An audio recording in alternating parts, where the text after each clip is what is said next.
Dans cette discussion, j'ai appris que la mère divine est un principe de lumière qui réside dans l'inconscience de la matière.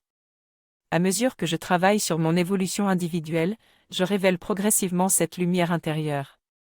Le processus de réveil de la Kundalini peut causer de la confusion car il s'agit d'une force de vie primordiale qui doit être réveillée et épurée. Toutefois, certaines traditions spirituelles, comme celle de la pleine conscience, excluent la réveil de cette force de vie pour l'atteinte de l'éveil personnel. En travaillant avec la Mère divine, je peux appeler une force d'amour dans mon cœur et ainsi stimuler la manifestation de cette force intérieure. Ce processus permet une ascension vers une réalisation cosmique, et il existe de nombreux chemins spirituels pour y arriver. J'apprends que la Kundalini, une énergie spirituelle, peut être préjudiciable si elle est stimulée de manière volontaire ou incorrecte, car elle peut agir sur des parties de notre être qui ne sont pas adaptées à son mouvement.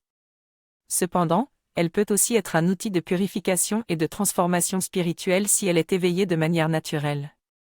Je réalise que le développement des capacités subtiles n'est pas indispensable pour une transformation spirituelle, mais peut être un prolongement et une conséquence d'un appel au divin et d'un investissement dans les énergies divines.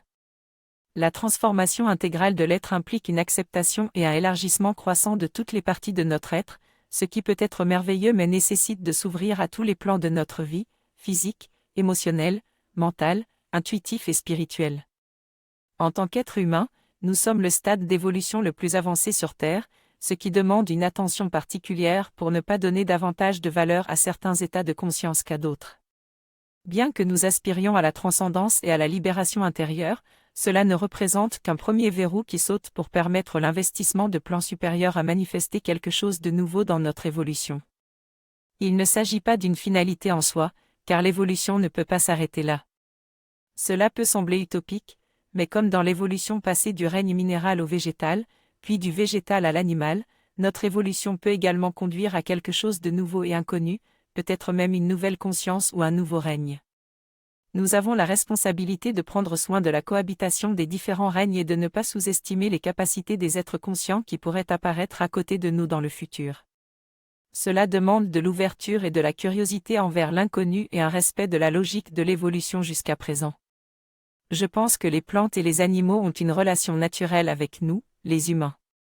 Bien que certaines personnes craignent la nourriture animale, je crois que cela peut nous ouvrir à une relation qui nous dépasse et nous amène à grandir en tant qu'être humain. Cette relation peut apporter de l'amour et faire grandir l'humanité. Je crois que cela a un sens et cela a été vérifié par l'expérience intérieure. Cela me donne de l'espoir et me pousse à être meilleur.